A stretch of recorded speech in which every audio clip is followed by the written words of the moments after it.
beloved thugs, welcome in. Happy Monday. Another week has begun. We are here to go over the season premiere of 90 Day Fiancé. This is the flagship original season, 90 Day Fiancé. This is the new season 12, the premiere, which was titled In My Getting Married Era. There's no such thing as a getting married era. Marriage should not just be an era. It should be the moment. But we are here to go over 90 Day Fiancé. We have a bunch of new couples. It looks like this season is going to be the Hot Mess Express, beautiful people. But let's welcome in Shani, who is a moderator and one of our day ones as well. I appreciate you for being here. Shani is new to 90 Day, y'all. She's here because she watched our Before the 90 Days review that we just finished.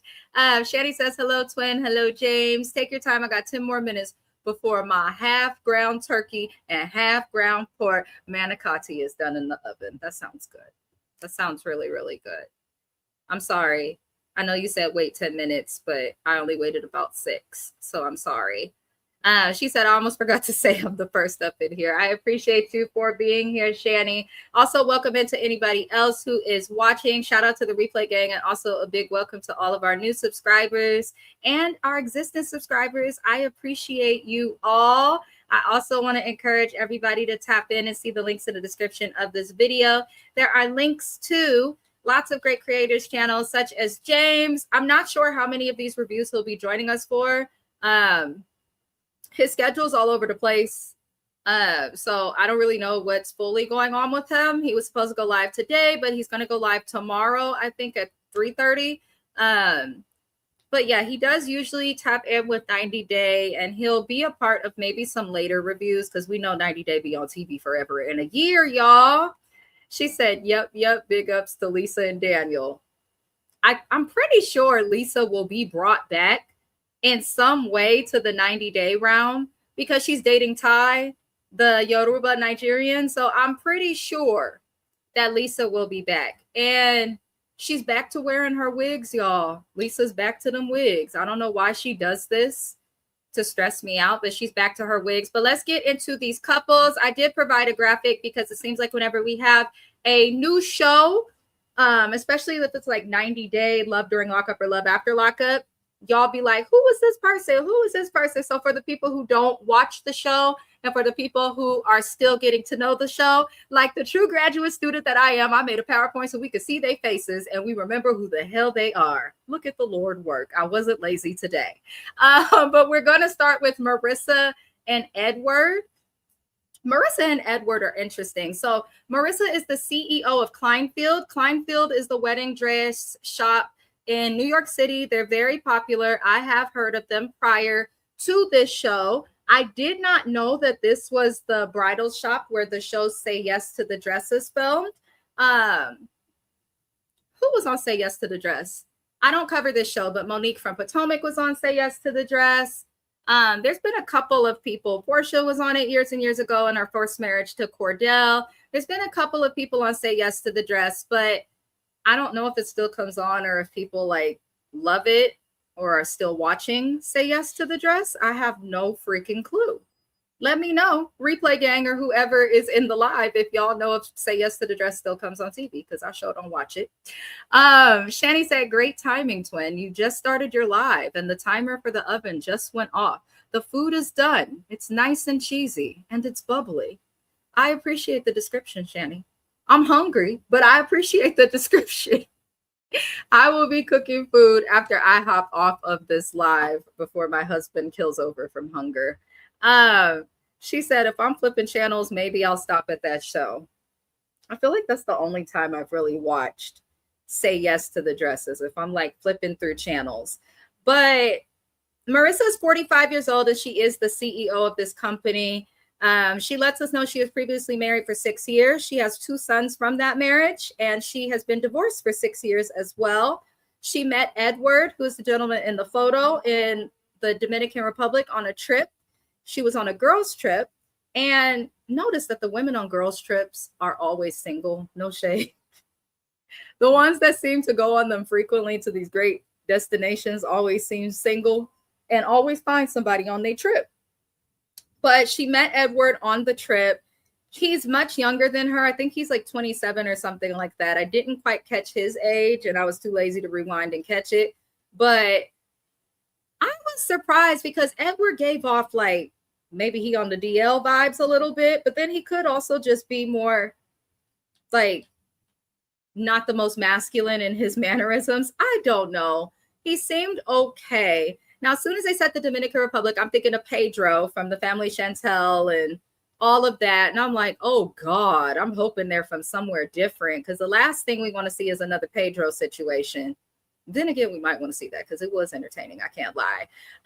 But they met each other. I guess they lost contact. He lost her phone number or something. And she decided to text him randomly because she learned a couple years later, like 3 years after they first met, she went back to the Dominican Republic for a trip. And she decided to text him to see what was up. And he was like happy to hear from her because he deleted her number. He lost it. That part of the story is a little bit questionable, but I'll digress for now because this episode was just us getting to know them. But she and him, after that second trip, pretty much stayed in a relationship and became official. They were long distance for 2 years. And she says for 2 full years, she has been visiting him in the Dominican Republic every 6 to 8 weeks. She's a CEO of one of the most popular wedding dress places that you can go to. I'm sure she's paid well. She works out of New York. And the Dominican Republic is not that far from New York. It's not a horrible flight. So I'm sure that going every 2 months was not difficult. But as we progress into the episode, we get into some crazy stuff. So, 1, he was recently circumcised. For those who are unsure what it means, if your man's man part has a hood, he is uncircumcised. You have to pull that foreskin back, they say, to clean it. This is something that's common in American culture and a couple other cultures with rituals, but in American culture, it usually happens when the baby's popped out the womb, unless the parents are cheap and don't want to pay the extra money or their insurance will cover it. I guess in the DR, it is not something that's so common, but he is recently circumcised, but he's going to be coming to America to live with her.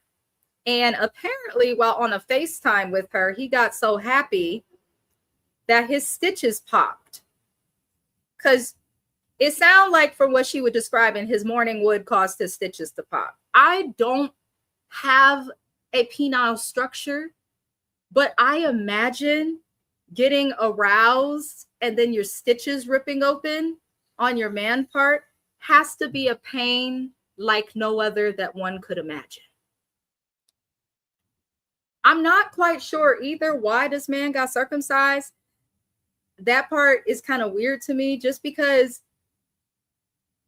did she ask him to do it? Like, I'm confused on why he chose to do this. Because if I'm just looking at your dick and I haven't had a complaint, then why go under the knife and slice and dice and play with the thing? Unless you want to show it to other people and you want it to be pretty for these American heifers. I don't know, but I felt like that was a little bit strange. Let me know if y'all felt like it was strange. I definitely felt like that was strange. After we learn about his circumcision and the stitch disaster, it seems like there's a disconnect in their lifestyles.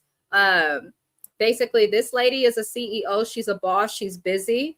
This is a very career forward woman. Unfortunately, the more successful a woman is, a lot of times the less successful she is in relationships, marriage, dating, things like that, because we're expected to be the mom, and then we're also expected to have careers, and we're expected to be wives and all of this. But men can just go to work and think that that's just enough. Women got to do it all, Lord.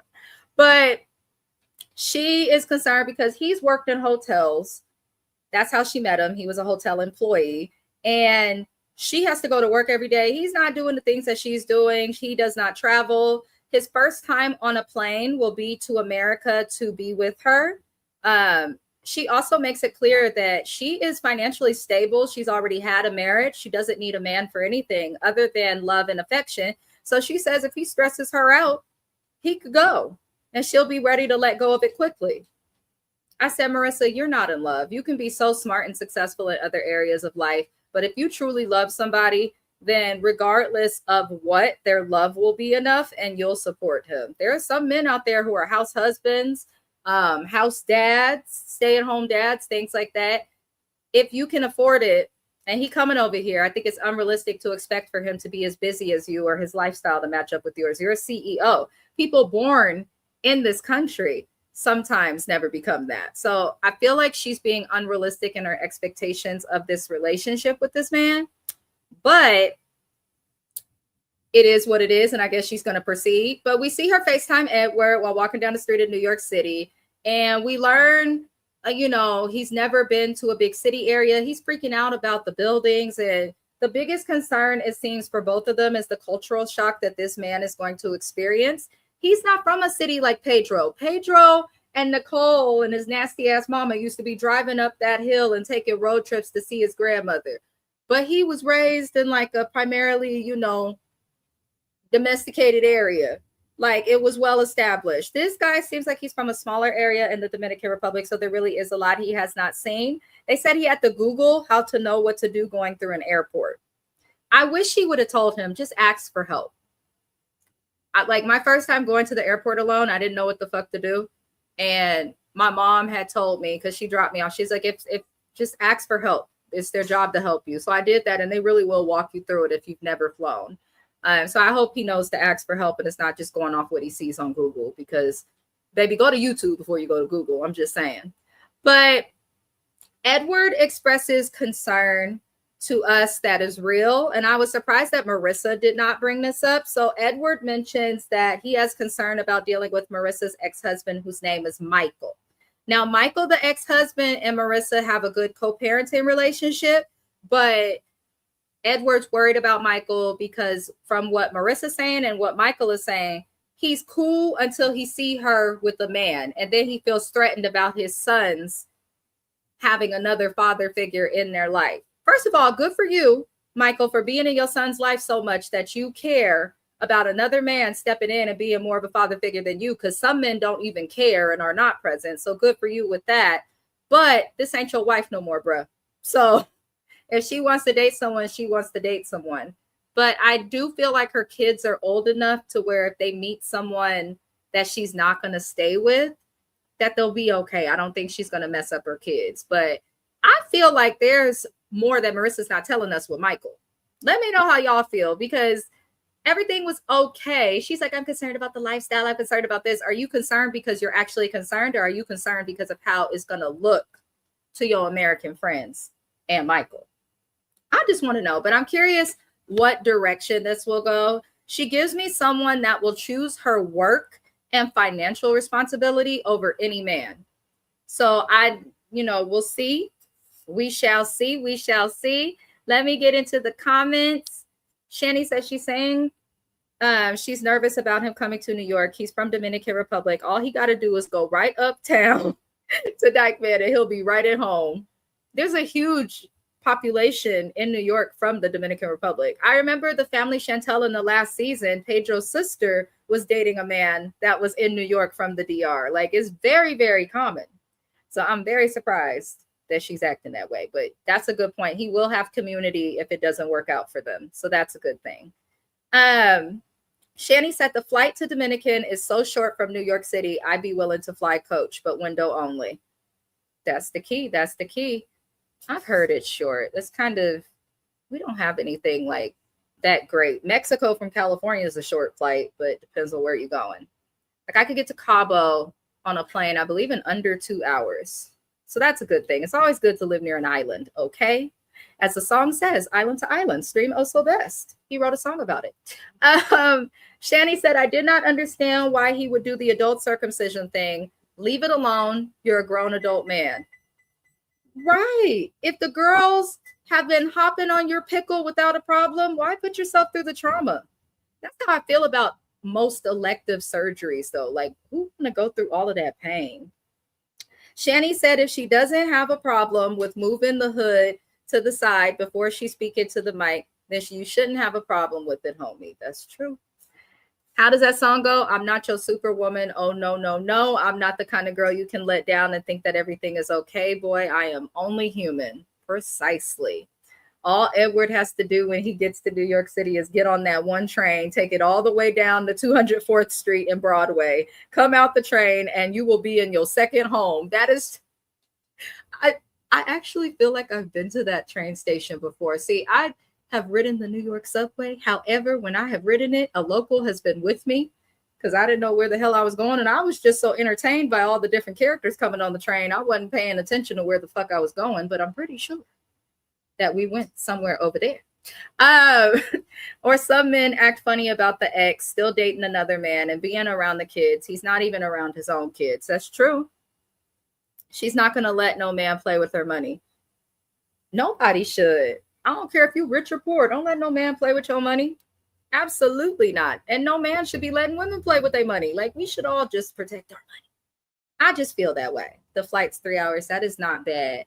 But y'all, we're going to get into the next couple, which is Mallory and Rasit, which is his actual name, but she calls him Rosh because that's what rude, colorless rednecks do. I don't understand that. I grew up in private school because the neighborhood that my house was in, my parents were smart to not send me to them schools. But I went to a school with a lot of white people.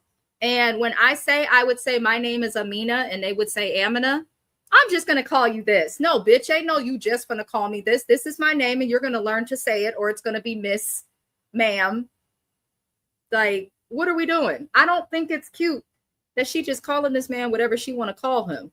There are several problems I have with this lady, especially as it relates to being a person of color and her living in redneck hick Alabama. Okay, not all of Alabama is like that, but she said out of her own mouth that she lived around a lot of rednecks. What the hell? What the hell? What the hell? What the helly? As the song says, what is going on here? Shani said, I don't trust this woman. She can't even pronounce his name properly. She says she doesn't even know how to say his name, but you want to marry him. Girl, get the fuck out of here. Listen, I think that's rude. My husband introduced me, or when he introduced himself to me, he said his name is his middle name. And I learned that he goes by his middle name because it's his preference. He does not prefer to be called by his first name. And I try to respect that as often as possible. Like, just call people what they want to be called. Why are you? Ugh. But I have several concerns about her. And I mean several. Now, she's from Alabama. She's 29. And she described herself as a basic white bitch. She said it, not me. We are introduced to Mallory while she is already in Turkey. She's in Turkey and she's traveling, but we learn that she's pretty much a quirky redneck to a certain extent. She says that where she's from, they drink a lot. And she, throughout this entire episode, would not let any of us forget that she is a redneck. Okay, girl, we get it. You're a redneck. We would have figured it out, but okay, Mallory, we understand that. Now, she's dating Rosh. He's from Turkey. He's a Turkish man. They are already engaged, and he is going to be coming back to America with her. Honestly, if my man lived somewhere as beautiful as where Rosh is from, I would be coming to him. Okay, you can party and have fun in paradise. It was beautiful where he lived. Turkey, I'm seeing, is a beautiful country. I got to look it up and see if they like Black people enough because I'm kind of interested in visiting. I've also heard that their cuisine is really, really good. And I believe Istanbul is a city that's like bordered on the equator or something. I'm a nerd, y'all. I'll be looking into stuff, but I would like to visit Turkey one day if possible. It looked beautiful. But she is talking to him and we get their backstory. They met in Greece when she was on a girls' trip. I'm like, this just seems to be a recurring theme. And she thought that it would be just like a one-night stand type of a situation, but they ended up staying together for a longer time. I do like that he chased her. So it's very clear that this man actually wanted to date her and try to court her. The only thing that is really a big concern is the love seems genuine, but I have a feeling she's going to be a problem because if you're a self-proclaimed redneck and you're in Alabama, that's a red state. Unfortunately, with states like that comes things like racism, poverty, and just bigotry, hate, judging others, even though they got to count on the others that they hate on for their food aid, but I digress. But she comes from a state where like someone like Rosh, who is Muslim, he's probably not going to be respected. He's probably going to deal with a lot of prejudice and discriminatory behavior. And I just think it's irresponsible and unfair of her to not warn him about the ignorance that come from her redneck people in Alabama. I just don't like that. But she does try to explain what rednecks are to him. He's like, what is redneck? She tells him, he looks it up, what an American redneck is. And he says, oh, this is going to be a problem with me. They're not going to like me. He was like, they don't like people like me. And she's like, huh? And he gets emotional and eventually tears up at the thought of leaving his family. And she admits to the confessional, but not to Raj, that she does have concerns because she comes from a very conservative ICE MAGA supporting area. That's essentially what she says. She has concerns about people calling the authorities on him.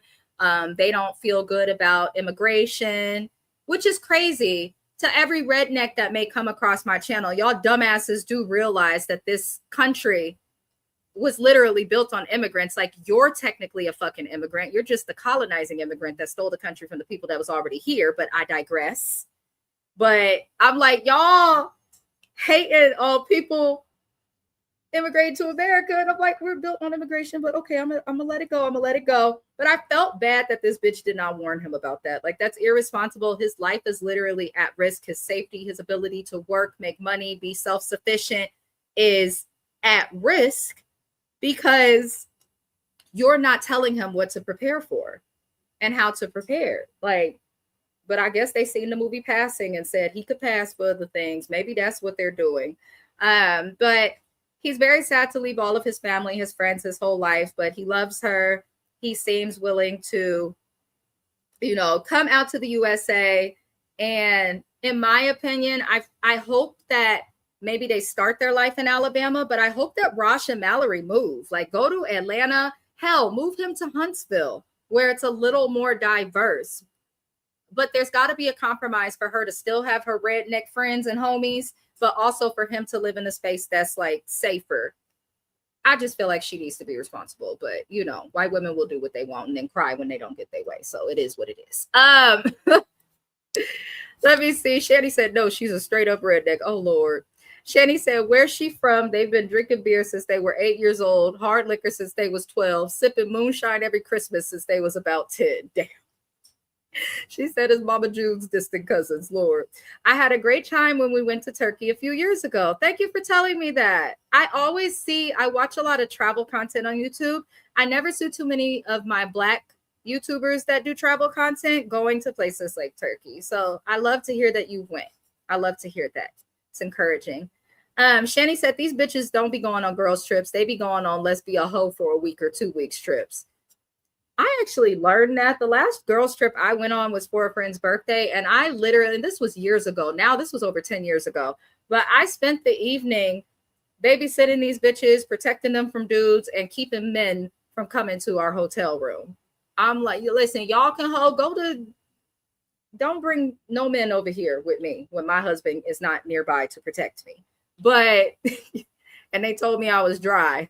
I said, I'm not dry. That's why he's still married to me. But okay, bitches. But, everybody is different. Everybody is different. Shani said, show Rasid the movie Deliverance before he comes to America so he can make a decision. Right. There's a couple movies we need him to see. Play Rosewood. Make him understand. Lord help us. But yeah, that's all I have for Mallory and Rasid, aka Rosh. Let me know how you guys feel about this couple. The thing of it is, aside from where she's from, she's likable. I just want her to warn him about that. It's the responsible thing to do. It's the responsible thing to do. We're going to get into Ashia and Maxwell. She said, you're not driving, twin. You're a married woman and you would like to stay that way. Right. If my husband would have went on the internet and seen on Snapchat or Instagram that I was in a room and it's just niggas in the background, he would have for sure been calling me like, I see what you're doing. He would have been calling. I believe he would have. How do I say this name? Ashia and Maxwell. I hope I'm saying her name correctly. If I am not, I promise I will get it right by the next review. Ashia is also someone in Alabama. She's in a different city. Maxwell is a Nigerian man that this lady is with. Now, this lady stressed me out just a little bit because Ashia is heavy in the Pentecostal church. I have attended Pentecostal churches. They do speak in tongues and they believe in every part of the Bible, not just some of it, not certain aspects, not parts that work for them. They believe in every part of it. And they do believe that people can be given biblical gifts from the Lord and things of that nature. She tells us that from the age of 12, she was in a store and she says that God told her what the next song that the store would play over the radio when stores be playing music. And she says that when that NSYNC song came on, that she knew that she had a gift. So she ran to her pastor. It was confirmed that she has a prophetic gift. Baby, your pastor is not qualified to tell you if you have a prophetic gift. Read your Bible a little bit deeper. But she is heavy in the church, extremely just heavy into the church. I believe she's like 38 or 39. She's in her 30s. Maxwell is around the same age as her. Now we see her church. She's got, I think any Black person looking at her church was not surprised or shocked, but TLC played and showed her church in a way that, like, while I do think Ashia is a little extra with her religion, I felt like TLC was purposefully editing things so that it looked like she was like kooky, insane religious versus that's just how Black churches be. Now, I did feel like she was bullshitting speaking in tongues, and I'm sorry because she just said blah, blah, blah, blah, blah, blah, blah. That's literally what she did over and over. And I've seen people do a lot more and give it a little more genuine. And her pastor kept smiling through it all, which let me know that maybe they were doing the most for the show. But she got up in front of her church and Ashia preached about how God told her that she's going to have a marriage. And when she preached that, you could tell some of the people in the church was like, what the hell this got to do with Sunday sermon? How is this lady who ain't got no man? Because it looked like everybody at the church had a man because I seen families, kids, moms. Why is this lady who ain't got no man getting up preaching about a man to a church full of people who got one? I didn't quite understand it, but she says that God told her that her husband was coming. And God told her that her husband was not close. So God told her, your husband's coming, but he's not nearby. And you can't Apple Maps your way to him. So she said that instead of looking for another sign or praying over it, she went looking for a man. And she ended up finding a man in Nigeria. And she found one with dimples. He is a handsome Nigerian man. He's extremely handsome. However, when she gets with this man, she says that she wanted to make sure that she wasn't being scammed because Nigerians are known to be scammers. And so she had to see him in person. Honey, seeing him in person doesn't make it less of a scam. Look at Lisa and Daniel. But I digress. But she goes to see him in person. Things go well. We learn that his friend had a friend and she traveled with her friend. So her, Ashia and Maxwell hooked their friends up with each other. And now their friends are also in love and want to get married. I said, that's actually interesting. I think that's what a lot of friends hope for when they hook people up. But in their case, it worked out. I would be more suspicious of a scam just off the strength that the friend is with my friend, but she was willing to do it too. So I guess I have to let that go and just wait for it to play out, see if my opinion changes. Now, Ashia says that her friend and the man, everything is going well. And the friend's name is Silas, I believe. But we get to she goes home. Her house is nice. I want to know what she do for a living outside of that church because her house was beautiful. But she's at home. She's on the phone and she's praying with his family on the phone. I'm interested situation, but she's praying with his family on the phone because we learned that Maxwell went to the American embassy. He got his visa approved to come to America, but then his visa was denied. He was told that the visa was denied because they believed that he was committing fraud based on the fact that his friend was also applying for a visa. And they were all seen to be in the same picture together. So for whatever reason, I guess the government says, This is scammy. We're not with this. So because of this, the visa was denied. Ashia says that she's not ready to give up. And she says she told that man, you bet not leave that embassy. And she had him wait so long that they allowed him to meet again with an agent. And they decided to resolve the issue a little bit. So his visa was denied, but he was also banned from entering the US, which means that he cannot even reapply. So Ashia said, fuck that. She said, you better wait in the name of Jesus. You come in here. And he was actually able to get another meeting, and they did lift the ban. So he can apply for a visa, but what they suggested to her in Maxwell they do is to apply for what's known as a spousal visa, which is usually what you do when you're already married to the person. A spousal visa is much longer than a K-1 visa, because a K-1 visa means you can come into the country, but you got to get married or get the fuck out within 30 days. So they wanted to go that route. Or 90 days. I'm sorry. That's where we get 90 Day Fiancé from. That's why the show is named what it is. But they were denied for that. She is still not accepting no for an answer. She says she has the blood of Christ on her side, and there's nothing that God can't fix. And so she says that sounds wrong. She wants him to contact their attorney, and she is hell-bent on getting them there. And she said they messed with the wrong one. Nothing can stop her. I believe her. Okay? Because one, she's a Black woman. Once we set a goal, we're going to meet that goal. Two, she's a woman who believes in God. People who believe in God truly do believe that the power of God and Christ is bigger than anything else. And where there's a will, he will make a way. So I'm not mad at her. That's what you should do. If you really care about this man and want him here, get him here. I think that's crazy that they would think it's fraud, but there's so much fraud and scams going on, especially out of Nigeria. Maybe that's part of the reason why it was denied so fast. Other reasons is at the time of filming this, we have the orange sickle, as James calls him, in office, who has pretty much banned a lot of countries that would welcome brown-skinned people in here and has made it harder for people to enter the US. So that could be it. But whatever it was, do you, boo? I hope it works out. I hope it works out. Let me get these comments. Shetty said, Brother Joe would have called you like Harpo. Who that man in the background? I be thinking my husband's not paying attention when he is paying attention sometimes. I've learned that. Mr. Best will act like he's not paying attention, but will really be paying attention. But it's cool. It's cool. Shetty said, I grew up in a Baptist church, never been to a church like that where they speak in tongues. Yeah, Baptist and Pentecostal are common in Black culture, and a lot of Black Pentecostal churches are just like what we saw on the show. Maybe a little bigger, but just like what they do speak in tongues. They be falling out. They believe in prophetic gifts.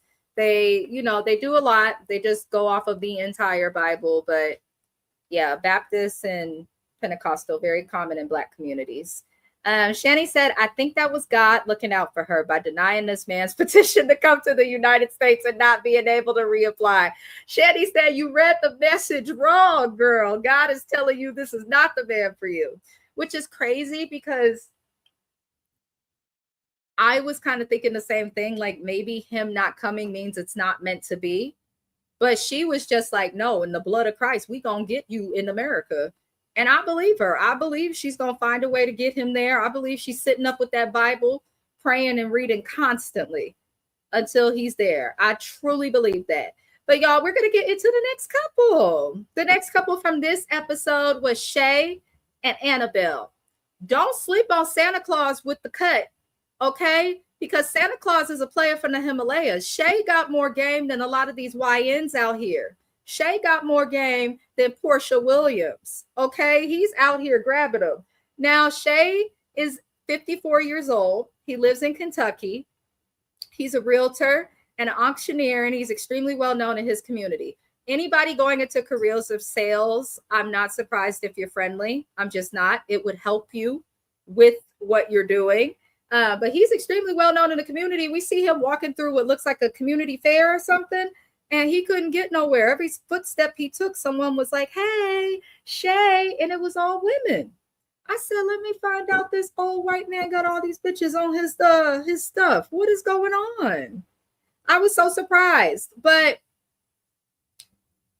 Shay is interesting because it's very clear that he's kind of like a fuckboy that never grew up, in my opinion. That's how I viewed him. But then at the same time, he seems so hell-bent on having a relationship.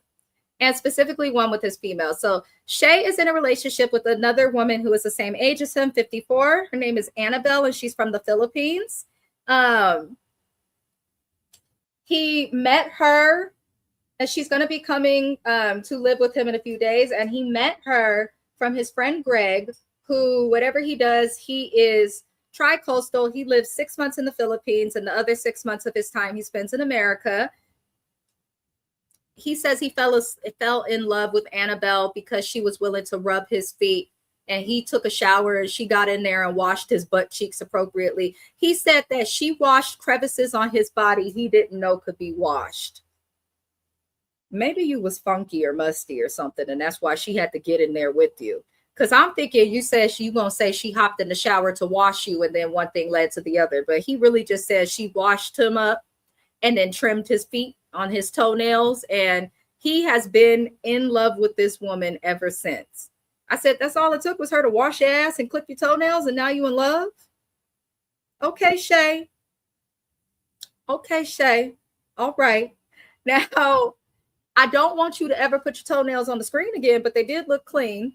But we see Shay tell his friends that he's excited for Annabelle to be coming, but there's also some things that he ain't told her, such as the fact that he's a country boy, a party boy, an adult child, and he likes to party and drink with friends. We saw him with the keg. We saw him with the funnel, sipping the beer. We saw him playing flip cup at the lake. And he has this attitude of, what happens at the lake, stays at the lake, kind of like what happens in Vegas stays in Vegas. I said, hold on, let me get to the Ozarks or to Kentucky and to Middle America and party with some of these people, because y'all having a good time just for free at the lake. California, we got to pay $5 to get in and another $15 to park. But hey, this looks like a fun time. I'm not mad at it. But Shay is a partier. He's just like one of those guys who's never fully grown up. He's probably responsible with his bills, credit, things like that, but irresponsible with his little man part. And I can't get over that. He really do look like Santa Claus if he cut his hair and was to go get a corporate job. He really does. He just does. But I'm cracking up because Shay says that things get out of hand sometimes. And in my mind, I'm like, this is how we know you're irresponsible. Because if you can say and know that things get out of hand when you drink, but then you still choose to drink the same way or do the same things, then maybe you're okay with things getting out of hand, or you get a thrill from things getting out of hand or something crazy of that nature. But he's letting his friends know that Anna wants him to not drink so much. She doesn't want him to drink a lot. She doesn't want him to party all the time. She wants him to take care of his body and his health and go to bed on time. And I agree with her, because they 54. When I'm 54, I'm not about to be at the lake with somebody funneling beer down my throat. No, I'm not doing that. I'm planning my next vacation or sitting in some fucking quiet. Like, I'm not interested in that. Hell, I might be like that at 33. I'm gonna go off camera, you guys, because my camera just has given up. But Shane is a lot. He's a lot. We do get to meet his daughters. His daughters are interesting. We meet his two oldest kids. So this guy has been married. I believe he said he's been married 4 times. He has 4 kids. He has issues with his ex-wife. His kids kind of come off like they want to come first and they don't like that their dad be in other relationships. And I'm like, I think that's selfish. Honestly, if you're an adult and your dad is single, let him date. I mean, of course, you'll always come first, your family. But the way she was vocalizing the shit seemed like, it just seemed extra. It seemed extra. But in the midst of it all, his kids express how they have concern about Shay being in a relationship with Annabelle. And the reason why is because they feel like he's not going to stop doing the things that he is telling her that he's going to stop doing. And it's going to cause a problem in their relationship, which I do believe. The kids always have more sense than the parents on these shows. I always say that when I'm recapping Love After Lockup. The kids always have more sense than the parents on these shows. Can you plug that light in for me? The camera is quitting heavily. Shout out to Mr. Oh So Best for helping us through this live stream. Unannounced. We appreciate you. But yeah, it's just the hot mess express as it relates to how he dates and all of those crazy things. Now, when the ex-wife comes through, drama like no other begins. He says his ex-wife is trouble, and he feels like she is coming by because she's upset that Annabelle's going to be coming to live with him. This is the ex-wife that's also the mother of his youngest child. And, you know, she comes by and she first mentions Annabelle. And the daughters are annoyed because this is also an ex-wife that was like a big problem for them.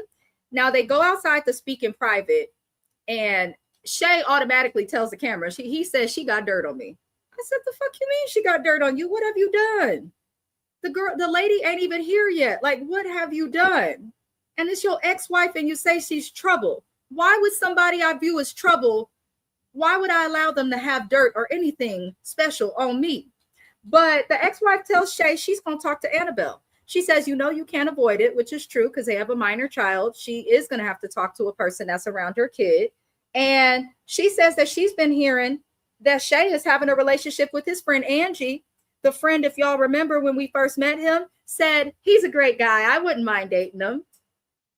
So she's been hearing that Shay and Angie might be talking to each other. And the tea within that is that Angie is actually the daughter of one of Shay's good friends. I said, not you creeping on your friend's daughter.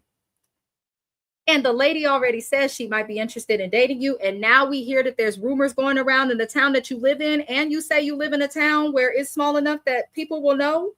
So that means if Annabelle comes here, she's going to hear about these rumors too. Now, we do learn that because Shay denies messing with Angie at all, but we learned that his marriage or messing with the daughter, the friend of the daughter. I can't remember the girl's name right now, but Angie is the ex-wife. And she says that they were only married for 4 weeks. When they say ex-wife and there's a kid involved, I'm thinking these people have like history. A 4-week marriage is ridiculous. This is one of those adults who just never learned how to date, in my opinion, and just got to a point where he was like, I'm gonna marry this person, I'm gonna have kids and whatever.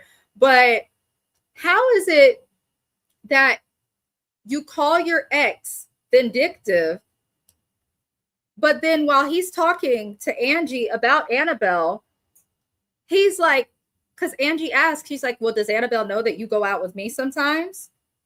And I'm just thinking to myself, like, dude, your ex is so vindictive, but you still go out with her and drink. So she's obviously not that bad. You just don't like that she holds you accountable. That's what I got from Angie and Shay. But I don't know. I also feel like she's a problem, but I feel like he's the bigger problem because he's obviously the one that's not being accountable. Like, he's obviously a problem. But it's just interesting. How are you 54 years old and you still a hoe? At what point do we grow up? At what point do we grow up, y'all? Shani said, Shay, I'll be in Kentucky. Shay, I'll be in Kentucky laying it down. Shay is laying it down and spreading it wide all over Kentucky. Her washing you in part you didn't know you had, in parts you didn't know you had. Sounds to me like you had constant streaks in your white underwear. Shani. Not streaks in the white drawers. What's poppin' vibe? I know I took a while to get to your comment, but I do appreciate you for being here. Vibe X said, hi, everyone. Church Lady was too much. I think I'm about to pay for HBO Max now. Great review and very entertaining. I think you can also watch, I know the whole 90 Day franchise is on HBO Max, but it's because James watches through another app, I think Discovery Plus. And I believe if you have Disney Plus and Hulu, you can also watch it. So I check all the apps just to make sure, you know, that you don't have to pay for something double, because I make that mistake a lot because I'm silly. I am not a foot person. Put your damn feet down right now. Shannon, you know I'm still irritated at old girl from Love and Hip Hop Miami putting her foot up in front of that Mississippi fried catfish. That pissed me off. What a waste of fish. My goodness. Shay out there partying with his youngest daughter. Child. He's a child. He's a child. Those parents that will party with you regularly, it just tells you that they didn't grow all the way themselves. They just did it. He was married twice. Okay, he has so many kids and exes. I know he said he had a couple of ex-wives and he has 4 kids. That's the only thing I know for sure. He got 4 kids because he has a son that's not on here, the 2 daughters that we see, and then the youngest one that he has with Angie. He has a lot going on. A lot going on. Right, Shanny stuff in her face. Wait, where's my brother Two? My homie twin's husband. Where is he at? He is right next to me. My husband is actually right next to me, but I don't think he can hear anything we're saying. He has on headphones. Say hello, Jojo. Can you hear? It's popping. Oh, he can hear. He said hello. He is here. The ex-wife got dirt about Shay. Fuck her and fuck the other young girls out there in the town. I feel like the ex-wife is mad that Shay is pulling these young girls. I don't know why I feel that way, but I genuinely feel that way. And I feel like she'll be surprised to see that Annabelle is his age. You know what? Shay out here, Evan's friend's daughter, introduced him to Ashley Darby from Potomac. Right. Is that his distant relative? The way that Shay be moving, I'm like, what's really going on? What's really going on? But I was surprised. He was interesting. Between Shay, the redneck that's putting her Muslim husband into a redneck Alabama town, and the lady who says God told her husband was coming, but he was far away, but didn't give no hints as to his geographical location. They were a lot. They were definitely a lot. And I'm side-eyeing Ashia's pastor. The way he was smiling and giggling and laughing, I'm side-eyeing that pastor. I am. We're going to get into our next couple and our final couple of the evening, I believe. Let me make sure it's the final couple because y'all know I'll be messing up the church's money sometimes and I don't want to do that. Yes, Katie and Josh. I'm trying to find nice ways to describe these people so I don't effectively cancel myself before I can get started or get anywhere. But Katie is something else. She's something else. Katie is a hoe. No, because a hoe at least has sense to charge or get something out of it. Katie just, I don't know. People like Katie are how COVID gets around. People like Katie are, right, this dumb ditzy broad Katie. Katie lives in Oregon. She's 26. She's young. Her brain's still technically developing. She's from Portland, but she is a person that could more so be looked at as a nomad. She says she lives a carefree nomadic lifestyle. She also tells us that she had a hoe phase and that she's now back in Portland because she's ready to settle down. Now, she says that she's impulsive and gets extremely bored with routine. And so the way that she lives her life and, you know, kind of copes with feeling impulsive is through traveling. So she gave the example of choosing to be an international pet sitter, where she's pet sitting for people for weeks, months at a time in other countries. And that's how she has a place to live and eats and things of that nature. She's just willing to do whatever. So her fiance is British. His name is Josh. They met while she was in the UK, and their dating story was interesting. Katie in general is a little interesting, but their dating story was absolutely insane. Now, she says that she originally met him in the UK, but she was dating his friend first. She went out with his friend, and I guess Josh was there and some other friends, and she says she ended up making out with 3 of the original guys she was on a dates with friends. And then she tried to make out with Josh, and she says he didn't want to kiss her and told her it was because she just watched her kiss all of his homeboys. I said, oh, Josh, you have sense. But I'm looking at her like, girl, why are you kissing all of these niggas? And they're all friends. Like, at least go and kiss somebody random, but you just kiss the whole friend group? This must be the friend group that's willing to run a train or something, because that's weird.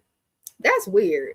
There's not a man in the Bay Area I could find that will watch me on a date that he's taking me to, make friends with his friends, and then be making out with his friends. Like, what? Where they do that at? Like, that's crazy to me.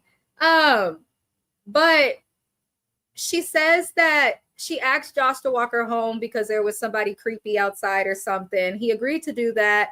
And she says that he had to use the restroom, so he went and peed in a bush or something. Men do that. And she says she ran off while he was peeing in the bush. So he turned around after peeing and she was gone. After that, I guess they got back together, and that's how their happily ever after started. I said, that is the strangest. Why did you run off from him while he was peeing after asking him to take you home? Were you just upset that he didn't want to kiss you or what? But when she said that, I said, oh, this girl is a red flag, a red-haired red flag. My God. But she tells us that when she's drunk, she likes to make out with people. She can't control it. She says that's just what her brain does. And she likes to make out with her friends as well when she's drunk. And apparently making out, her love of making out with random people has ended relationships, because if she gets drunk while in a committed relationship and she's not with her partner, she's just going to make out with whoever is there. What? I'm just like, what? I can't understand it. And she says that it's hard for her to let this go because her brain has other plans when she drinks. If this was a woman of color, this lady would be dragged. Absolutely dragged. This girl is a big hoe. A big hoe. So she's at her storage unit because it gets worse. We learned that she's fucking homeless. She's couch surfing right now. And I'm like, wait, you're homeless, but you're sponsoring this man to come into the US? Have you told him? And this is where she lets us know that she has lived overseas for 3 years, so she doesn't officially have an apartment yet in Oregon.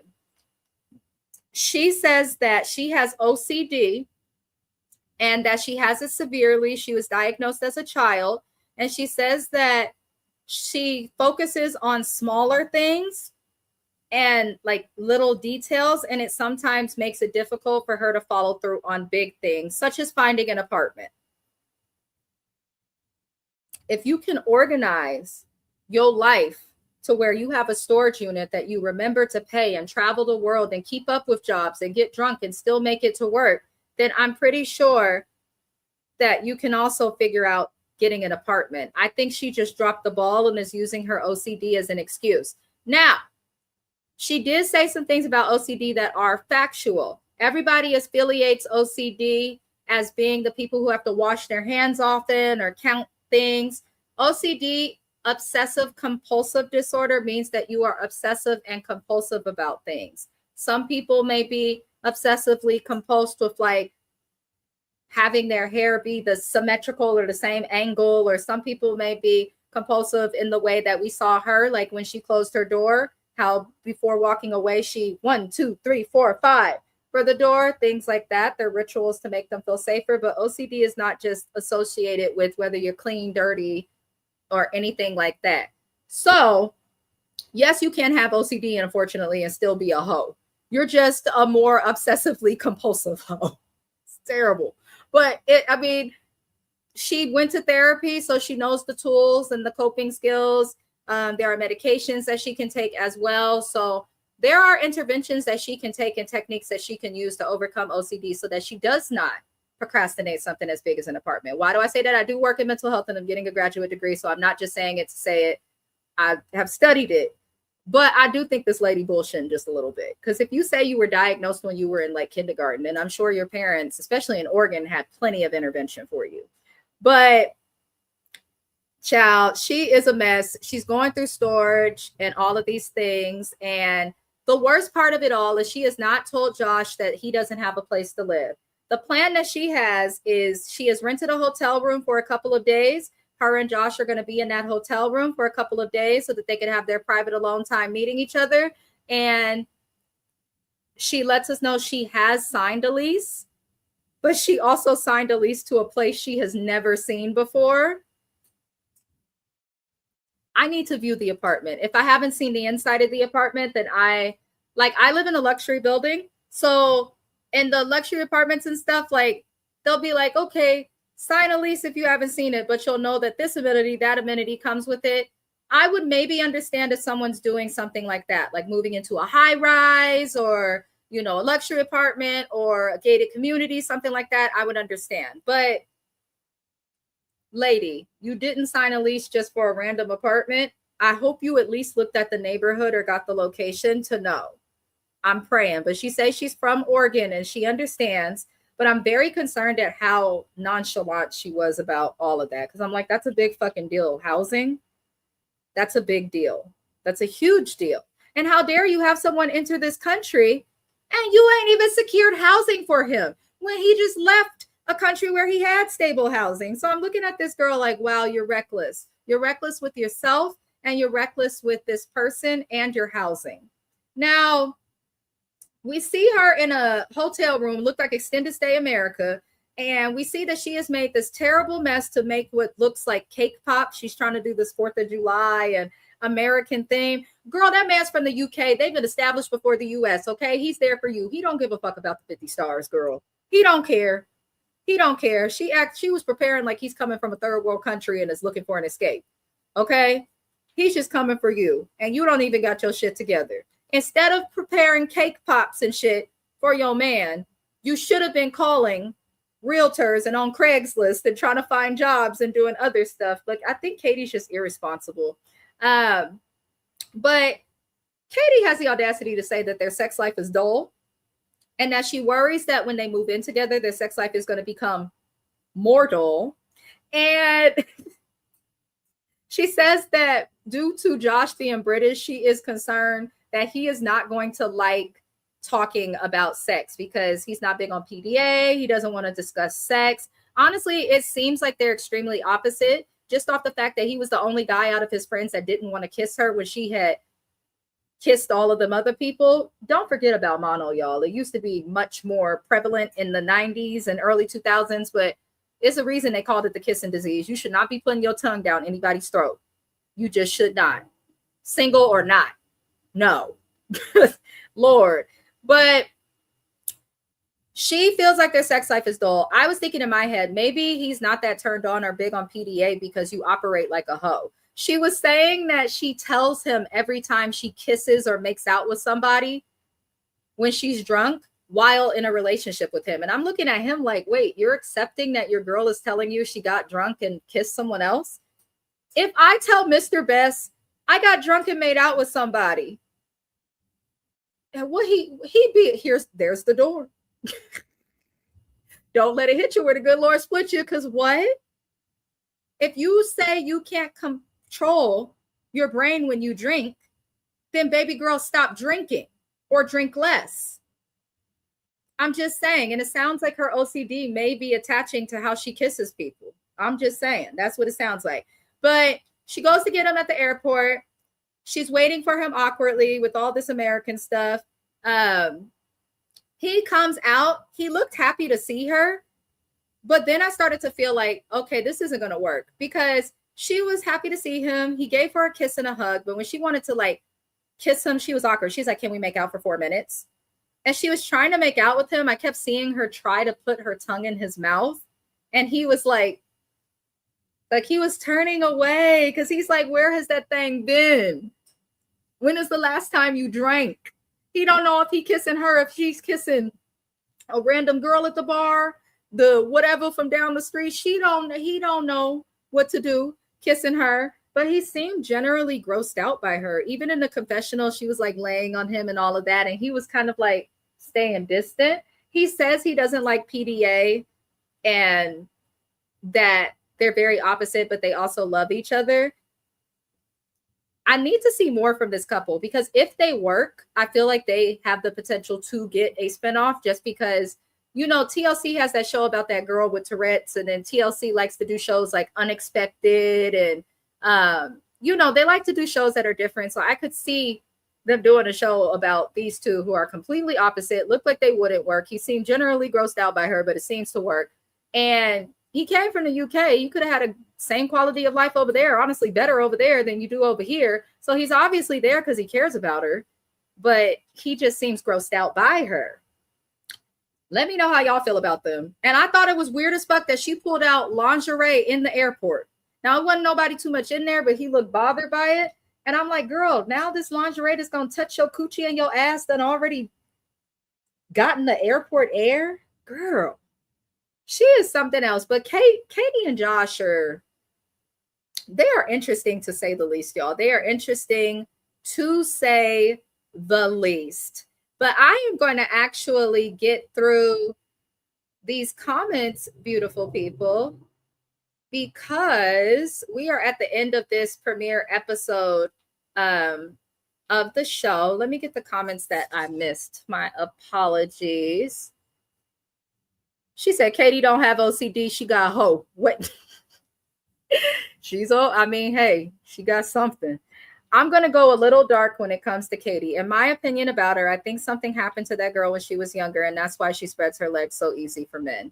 I think so too. A lot of times hypersexuality or over exaggerated displays of PDA do connect actually with childhood trauma. So it's not dark. Unfortunately, it happens in the world, and that is true.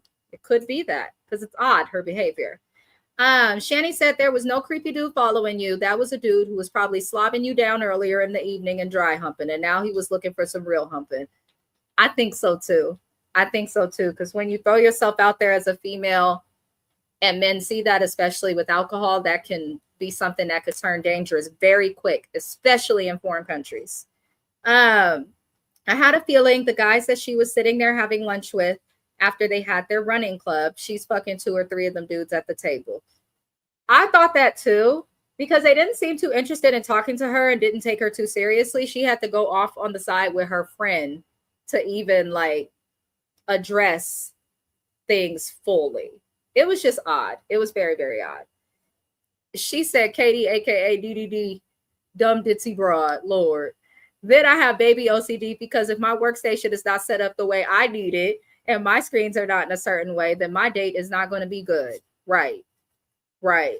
I told you, Twitch, she's giving Ron from a different world where he just signed the lease in that building and Mr. Gaines was the landlord and he didn't even see it. She's not knowing what the hell was going on. I love a different world. How long? I was so disappointed growing up. I was like, wait, I can't apply to Hillman? Lord. How long are they going to be able to stay at that hotel? Did she remember to pay for a week or just a day? She said she paid for like 2 days, and then she's going to take him to stay on her friend's couch, and then they'll get their apartment. Why was she rolling the damn cake in her hand and making balls? I don't know. I know to make cake pops, there are other things you can do, but I do not know. Josh is wondering, did she get drunk last night and throw up? Has she even brushed her teeth? Right. She does give that. He just seemed grossed out, like he needs to see her shower before he touch her. It gives that. She's already worn that lingerie for another man. Not 2 nights ago, Shanny. Shanny said, I'm not letting my foot off this girl's neck. And honestly, I don't blame her because the way she moved, it was weird. But she's definitely giving us 90 Day Fiance in terms of that borderline that they be, where it's so ignorant and unbelievable that you just got to keep watching. That's why I'm happy to be covering 90 Day Fiance, because I've been watching for years. And I'm like, instead of talking to the TV and my husband, I'm going to talk to y'all. But we will be covering 90 Day Fiance, you guys, every single week on Mondays. Tap in. If anything changes, as always, I'll let you guys know or communicate. That is it for this review. Shout out to the replay gang. If you are new to this channel, welcome. Check out some of our other reviews. I appreciate everybody for tuning in and watching.